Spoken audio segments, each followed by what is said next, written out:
નમસ્કાર મિત્રો, અમારા નવા વિડીયોમાં આપ સૌનું હાર્દિક સ્વાગત છે। મિત્રો, આજે આપણે વાત કરીશું મુંબઈથી અમદાવાદ આવતી શતાબ્દી એક્સપ્રેસ એની પૂરી રવાની ઉપર દોડી રહી હતી।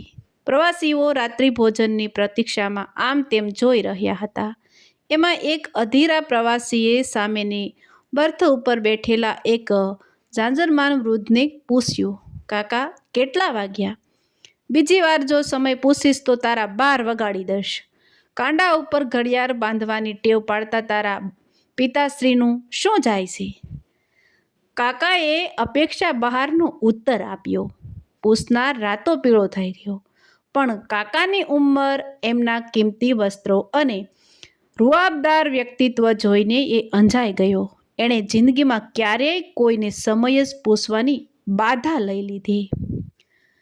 થોડી વાર પછી સામે બેઠેલા બીજા પ્રવાસીએ પૂછ્યું, કાકા ક્યાં જાવ છો? સુરત, વડોદરા કે અમદાવાદ? જહન્નુમમાં સાથે આવવું છે? ટિકિટના પૈસા હું કાઢીશ, કાકાએ તોપના ગોળા જેવો જવાબ આપ્યો। બીજી વિકેટ પડી ગઈ। ત્યાં વળી ત્રીજાને વાસા ફૂટી, કાકા તબિયત તો સારી છે ને? તું ડૉક્ટર છે? કાકાનો શોર્ટ પીસ બોલ જેવો શોર્ટ ક્વેશ્ચન, પેલાના દાંડિયા ગુલ કમ્પાઉન્ડમાં સન્નાટો। કાકાના નામનો આતંક છવાઈ ગયો। બધા એકબીજાની સામે જોઈને ઈશારા કરી રહ્યા। આવું કેમ? કોઈ માણસ વિના કારણે આટલો કડવો બની શકે ખરો? એ પણ આ ઉંમરે? 70 કરતાંય વધુ ઉંમરનો લાગતો પુરુષ તો લાગણી ભૂખ્યો બની જાય, એને બદલે આ માણસ કાકો મટીને કરવત કેમ બની ગયો? ટ્રેન દોડતી રહી।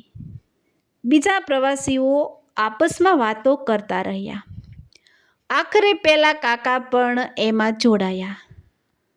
જીવતો માણસ છેવટે ક્યાં લગી જડ બનીને બેસી રહી શકે, જેના મૂળ હજી સુકાયા નથી અને ધરતીમાંથી જીવન રસ ખેંચી રહ્યા છે એવું વૃક્ષ ભલેને ગમે તેટલું સૂક્ષ, ખખડધજ અને પર્ણવિહીન બની જાય, પણ આખરે એ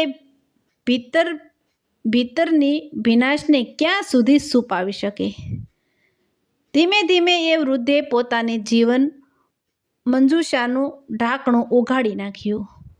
અનિરુદ્ધભાઈની ઉંમર અત્યારે 70 વર્ષની, પણ એક સમયે તે 25ના હતા। ખૂબ જ સોહામણા હતા।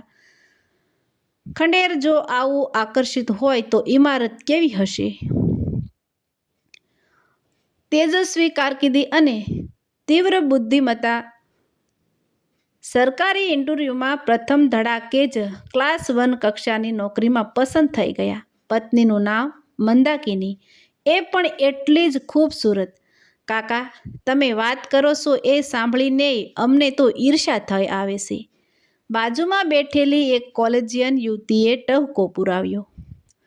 ઈર્ષા તો એ વખતે એમને જાણતા તમામને થઈ આવતી હતી।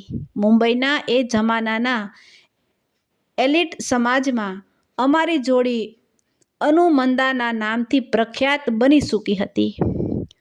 હું ખૂબ સારું કમાતો હતો અને મારી મંદા બહુ યોગ્ય રીતે નાણાં બચાવી જાણતી હતી। એની કરકસરનો જ એ પ્રતાપ કે 15 વર્ષના સંસાર પછી અમે વાલસ્કર વિસ્તારમાં અમારી માલિકીનો એક સ્વતંત્ર બંગલો ખરીદી શક્યા। અનુભાઈની વાત સાંભળીને કમ્પાર્ટમેન્ટમાં બેઠેલા પ્રવાસીઓમાંથી અડધા તો પોતાની આંગળીઓના વેઢા ગણવા માંડ્યા। આ બંગલો આજે કેટલી કિંમતનો થતો હશે? મુંબઈના સાધારણ વિસ્તારના સામાન્ય ફ્લેટની કિંમત પણ અત્યારે 1 થી 1.5 કરોડ જેટલી થઈ જતી હોય તો વાલકેશ્વર જેવા સુખી, સંસ્કારી અને વૈભવી વિસ્તારમાં સ્વતંત્ર બંગલો એટલે શું કહેવાય? મને 3 જ શોખ હતા, એક સારું ભોજન જમવાનું અને બીજો સારા કપડાં પહેરવાનો. અનુભાઈ બે શોખ આગળ અટકી ગયા. કમ્પાઉન્ડમેન્ટ કાન ઊંચા કરીને સાંભળી રહ્યો હતો. છેવટે એક યુવતીની ધીર સ્કૂટી એ પૂછી બેઠી, અને ત્રીજો શોખ તારી કાકીને પ્રેમ કરવાનો. અનુભાઈએ એવી રોમેન્ટિક અદામાં આ વાક્ય ઉચ્ચાર્યું કે એ પોતે જ 76માંથી 26ના થઈ ગયા. અનુભાઈ અને મંદાબેનને એક પછી એક 3 દીકરીઓ જન્મી. કાકા, 3 દીકરીઓ શા માટે પેદા કરવા દીધી? દીકરાની લાલચમાં? એક સ્ત્રીએ ટોણો મારતી હોય એમ પૂછ્યું. ના, અમારે મન દીકરો કે દીકરી વચ્ચે કોઈ ભેદભાવ ન હતો, અને એ વખતે 2 બસનો જમાનો પણ ક્યાં હતો? અનુભાઈની આ 3 વાળી થિયરી ડબ્બામાં બધાને મોજ કરાવી રહી હતી.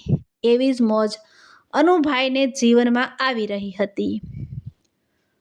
3 દીકરીઓને એમને લાડકોરથી ઉછેરી, ખૂબ સારું ભણાવી, સુખી ઘર અને સારો વર શોધીને એક પછી એક 3ને પરણાવી દીધી. બધું બરાબર ચાલી રહ્યું હતું. જિંદગીની ટ્રેન પૂરપાટ વેગે દોડી રહી હતી. ત્યાં જ એને બેવડો અકસ્માત નડી ગયો. અનુભાઈના બોલવામાં કંપન ભળી ગયું.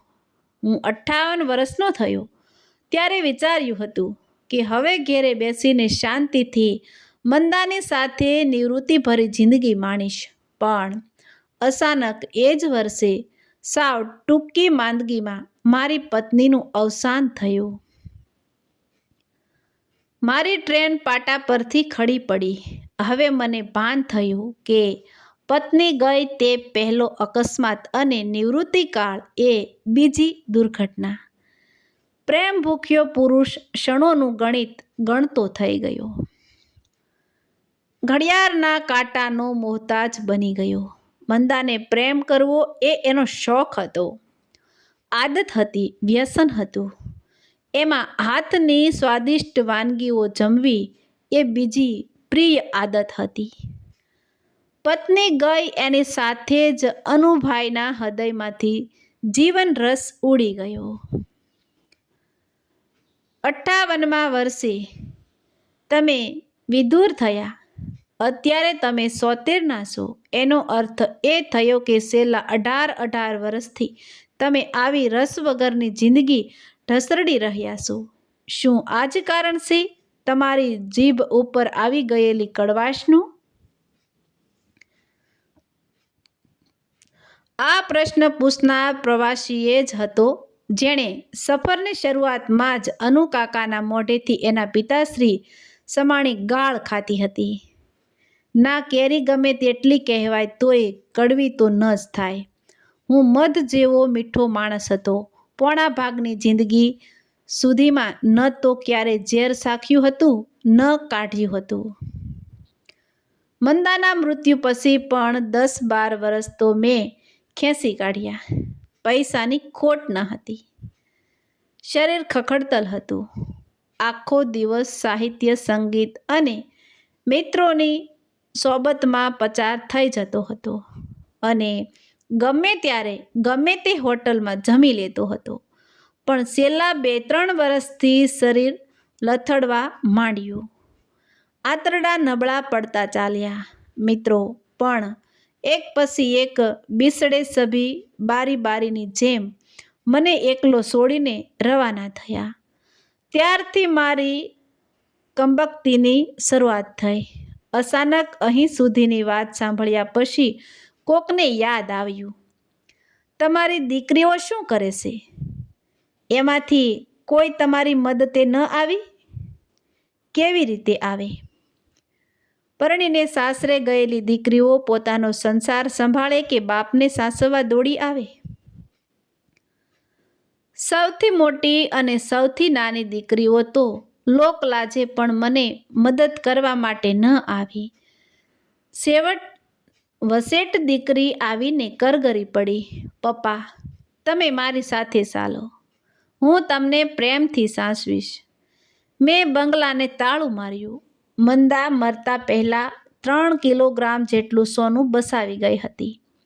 દીકરીઓને લગ્ન વખતે આપેલા દાગીના તો અલગ.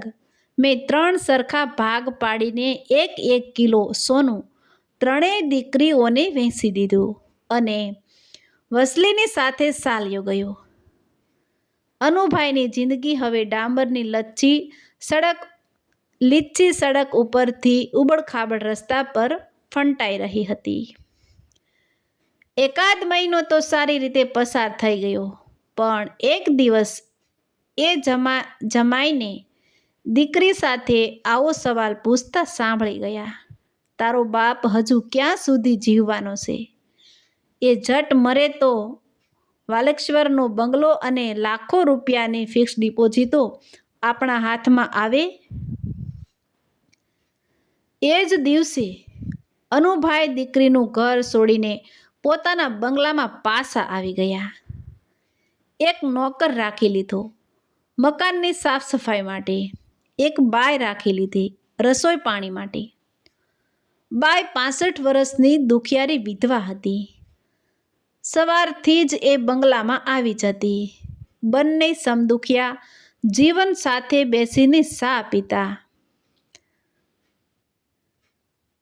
પછી અનુભાઈ લાઇબ્રેરીમાં ઉપડી જાય.